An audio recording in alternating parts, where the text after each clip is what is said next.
Hello everyone, my name is Tamara Mulisia. In this video, I want to tell you about teaching intercultural communicative competence through the four skills. Nowadays, the most accepted instructional framework in second or foreign language programs is communicative language teaching, whose main goal is to increase learners' communicative competence. This theoretical term means being able to use the linguistic system effectively and appropriately in the target language and culture. It is the main goal of this video to help language teachers better understand such a theoretical concept for improving their classroom practice. In so doing, we first provide an explanation of the theoretical concept of communicative competence. Then, a current framework of communicative competence which aims at highlighting the function of the four macro skills to build discourse competence for communicative purposes and reflect our conceptualization of language teaching is briefly discussed. Finally, on the basis of this framework and taking the intercultural component as the point of departure, a variety of activities in the four language skills are presented for teaching learners intercultural communicative competence. The last 5 decades have witnessed vast change in our understanding of how language are learned, and subsequently taught. Empirical results from linguistic, psycholinguistic, cognitive psychology, and sociolinguistic have better established the complex nature of language learning. It has become evident that linguistic, psychological, and sociocultural factors play a key role in this process. Furthermore, these results have also shown that communication is a pivotal point in language learning, and that the degree of success achieved in this process depends much on how meaning is negotiated in communication. This concept of language learning explains the emergence of communicative approaches to second language teaching over the last decades, whose pedagogical goal is to develop learners' communicative competence.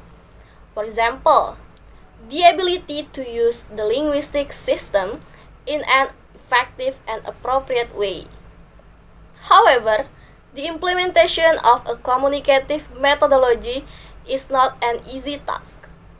The term communicative competence was coined by Himes, 1972, who defined it as the knowledge of both rules of grammar and rules of language used appropriate to given context.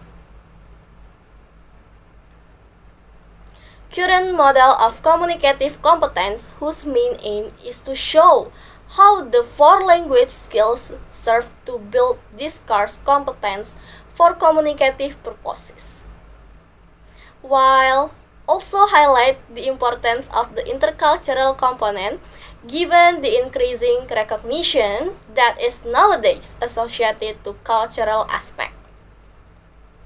In the following session, this model of communicative competence is briefly summarized. A framework of communicative competence integrating the four skills. A focus on intercultural competence, learners work with a variety of activities that require their use of the four skills, including listening, speaking, reading, and writing, in order to develop their overall communicative competence and promote their cross-cultural awareness and understanding. So, the first is listening skill. Activities such as videotape cultural dialogues, audio or video tape cultural misunderstandings, and tape recorded interview with native speakers, among many others, could promote listening skills with a special emphasis on the intercultural competence. In video tape cultural dialogues, the learners view a video sketch where two people of different culture are discussing an area of a cultural topic that the project focused on. For example, a pre-listening question could request learners to predict the opinion of the two persons with regard to the given topic. Listening to audio or video tape intercultural misunderstanding is another useful activity to further sharpen learners' awareness of cultural differences. And then, tape recorded interview with native speakers is another useful activity type particularly suitable for practicing the intercultural competence. Second, speaking skill. Activity formats such as face-to-face tandem learning, making up questions to a native speaker, or role-playing, among others, may develop speaking skill with a particular emphasis on the intercultural component. The activity of making up questions to a native speaker could also be an interesting one. A native speaker in the target language, for example, a foreign exchange student, could visit the class and learners could be assigned the task of preparing questions in small group in order to interview the visitor. Another activity that may work well in the oral skills class is role-playing.